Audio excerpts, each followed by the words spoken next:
Hi every one. ഇന്ന് നമ്മൾ പഠിക്കാൻ പോകുന്നത് ബേസിക് സെൻറ്റൻസ് സ്ട്രക്ചറിനെ കുറിച്ചാണ്.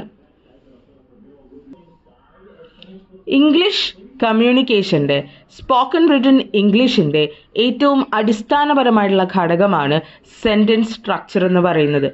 എങ്ങനെയാണ് നമ്മൾ ഒരു സെൻറ്റൻസിനെ സ്ട്രക്ചർ ചെയ്യേണ്ടത്? അതിൻ്റെ അടിസ്ഥാനപരമായിട്ടുള്ള ഫോർമുല എങ്ങനെയാണ്? Subject plus verb plus object. ഇതിനെ നമ്മൾ ഷോർട്ട് ഫോമിൽ SVO എന്ന് പറയും.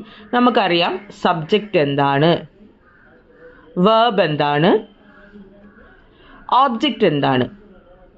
സബ്ജക്റ്റ് എന്ന് പറഞ്ഞു കഴിഞ്ഞാൽ ഹു പെർഫോംസ് ആക്ഷൻ അല്ലെങ്കിൽ ദാറ്റ് വിച്ച് പെർഫോംസ് ആക്ഷൻ, പ്രവൃത്തി ചെയ്യുന്നതാരോ അയാളെയാണ് നമ്മൾ സബ്ജക്റ്റ് എന്ന് പറയുന്നത്.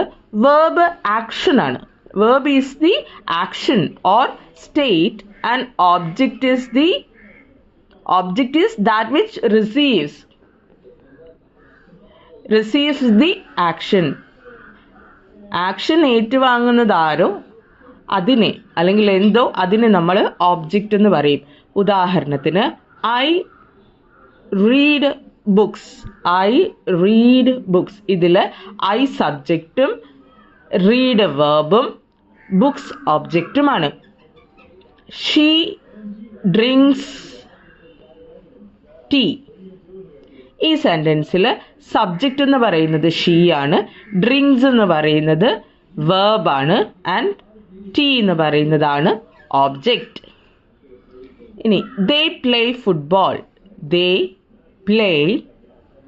ഫുട്ബോൾ.